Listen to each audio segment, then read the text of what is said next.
You hear acne and you think teens, right? But according to some estimates, nearly 50% of adults still deal with acne-related skincare issues. Dermatologist Jeannette Graf is here with the latest research and the latest treatments. Welcome back, doctor.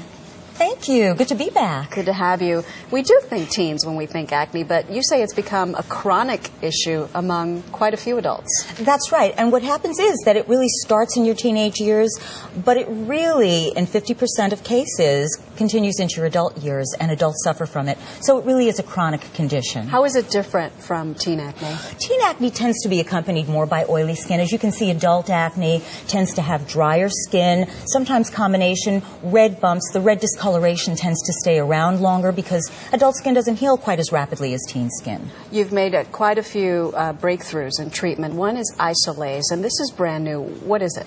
Isolase is truly it's a breakthrough. It is the only FDA-approved laser for the treatment of acne, and it combines two things. Vacuum, so it vacuums out all the stuff in the pores, and then it shines a laser light, which actually kills the bacteria that causes inflammation, and it has a better effect also because it also diminishes redness. This is an extreme picture just to show you how effective it is. Most adult acne is not this severe, but you can see it helps the redness, it helps the breakouts. How many treatments would you need? You'll see a difference after the first one. Actually feel quite good. It's painless, but about 5 treatments. And it's expensive?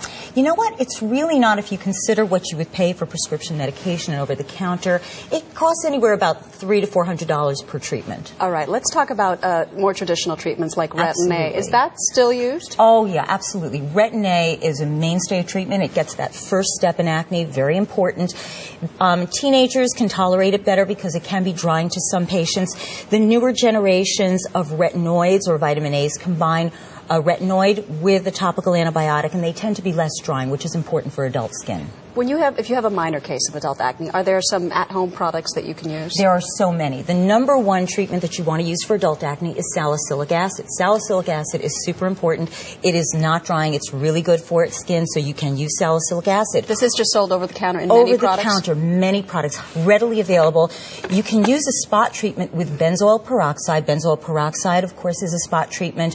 It can be drying, so you have to be careful with it.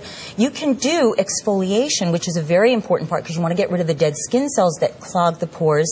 So you can use a microdermabrasion kit gently, or an at-home peel or exfoliation. You can actually buy acne kits. And the other thing that I like to talk about with adults especially is, it can be activated by hormones, by stress. Stress actually increases oil production. And diet is very important because there are new studies that show that milk and dairy products and refined sugar products actually can worsen acne. So do watch your diet. And we should mention ever so briefly, Accutane has been pulled off the shelf, but it's not because it's not safe. It was just a business decision. It was an absolute business decision. Okay. There's no safety issue. It is a very important drug. It is available. There are just so many generic alternatives that the company decided as a business decision. All right, Dr. Jeannette Graf, thanks. It was so nice being here. Thank you. We'll put all this information, of course, on the website, earlyshow.cbsnews.com.